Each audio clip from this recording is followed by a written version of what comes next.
great. This is just free therapy. Our next poet coming up to the mic, super excited to introduce.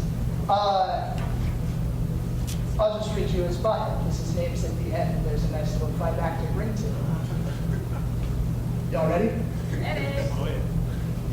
With a long history in songwriting and standard poetry, spoken word artist Eric Devon uses wordplay and storytelling to examine the higher truths of life under the moniker "Thought Requires Uncommon Effort," or simply true.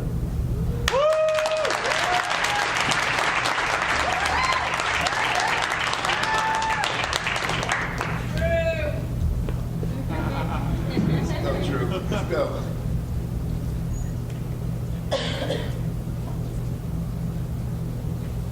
Dear America,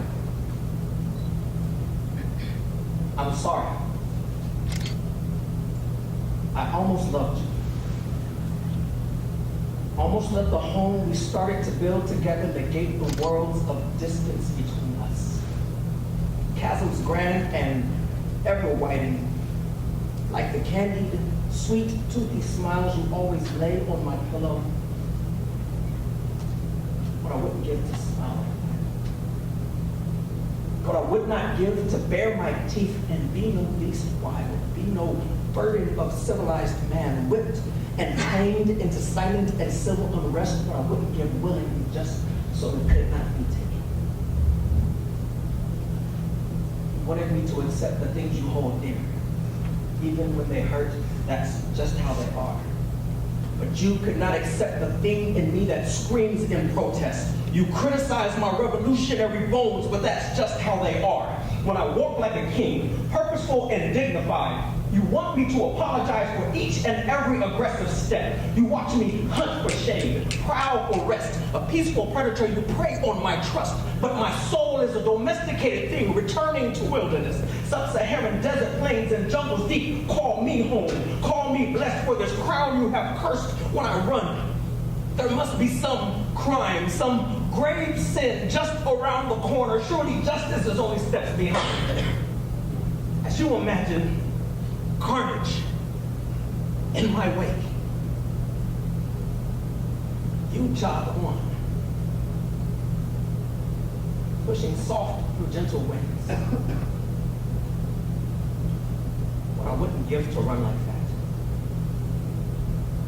What I would not give to fly free and be no great and pouncing cat, no sprinting lion, no terrible bundle of claws coiled to spring on you every time. Every time. I almost loved you. I didn't know you still see me. A ravenous embrace, a warm and cozy feast of flesh ripped and pulled from the folds of your tender belly. A monster in mittened hands. I can no longer recall exactly when, but it seems I have become blood-soaked grin in place of careful and tight-lipped smile. And you have learned to love my thick, padded paws best when they tiptoe around your pride.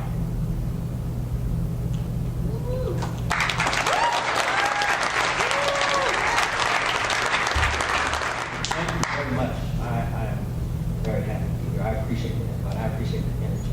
I have a couple more poems I want to share.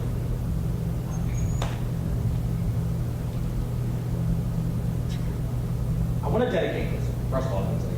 I wrote this piece back when Beyonce performed at the halftime show, and then Kendrick Lamar performed at the Grammys, and everybody's like, "I'm not so racist." So I'm going to dedicate this to the moral outrage and righteous indignation of the All Lives Matter response.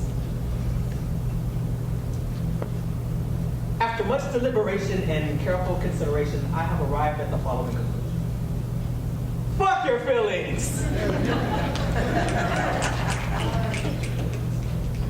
I'm tired of smiling, attempting to correct your hateful rebuttal. respectfully deflecting your not quite so subtle ignorance, patiently expounding upon simple ideas to simple minds, teaching critical thinking to brick walls, reaching to save the few last jewels of uncommon sense from spilling through the cracks of a broken intellect. You are my constant reminder that thought requires uncommon effort. Try harder. I don't allow my students to play dumb, so I'll be damned if I let you.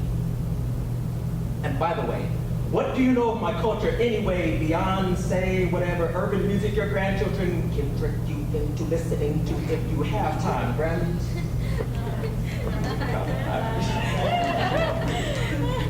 You have to excuse my time. I was raised to respect my elders, but no one taught my parents how to honor the ancestors. So I stand here. Crude, rude, weary, open, and fresh out of clubs. Besides, of course, the one I offer your brittle emotions, your delicate sensibilities. I willingly enter into debate where apparently I bait races, but babies of my race were used to bait gators, and somehow to you that shit is less racist? Backwoods, Florida swamp horrors, brushed aside branches bearing strange fruit. Criticize me as I skillfully arrange proof in prose, dangled inches from your nose to expose truth. Expose the sins you defend when you create men of straw. It's true. Black lives have never mattered more, but black lives have never mattered more.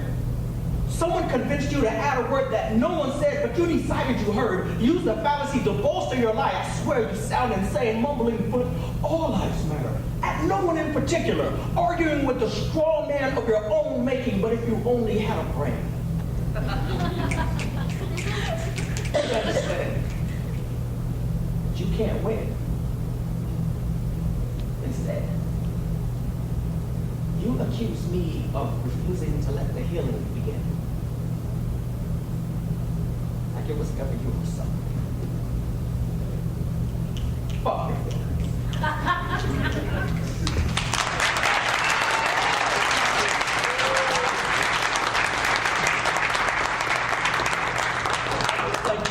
I'm really not always this angry. But I do have another angry point. This is probably my favorite. This is when nouns become verbs / be like. As an active young boy, back before back, knees, and joints were of more concern than scoring points, we used to say things like, Jordan, that fade away.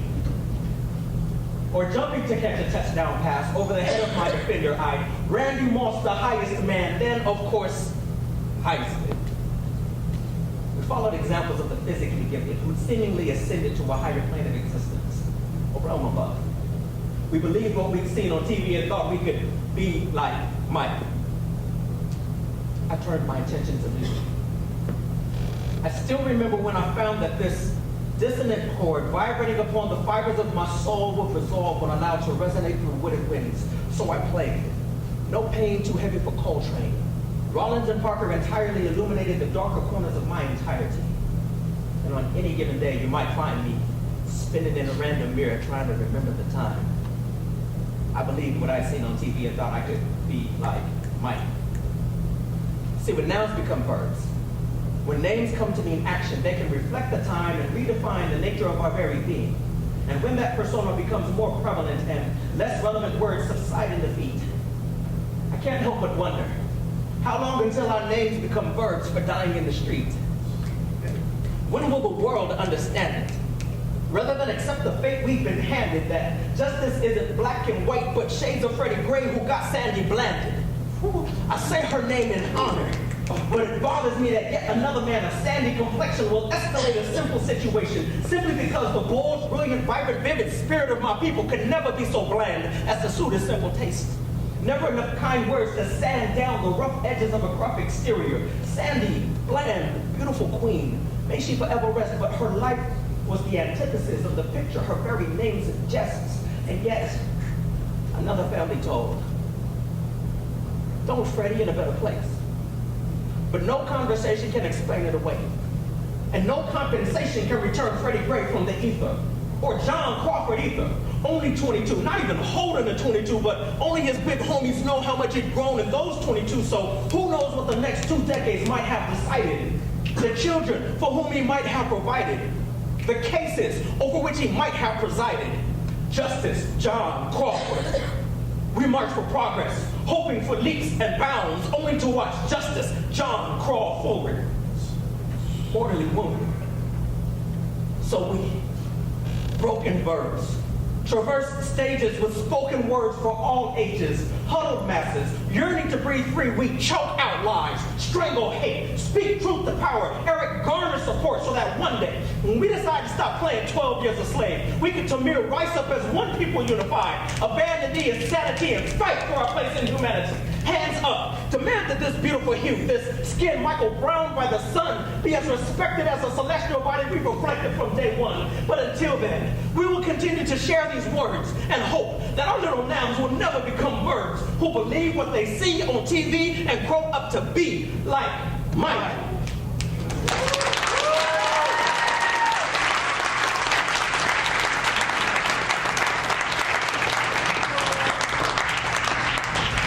True, you guys.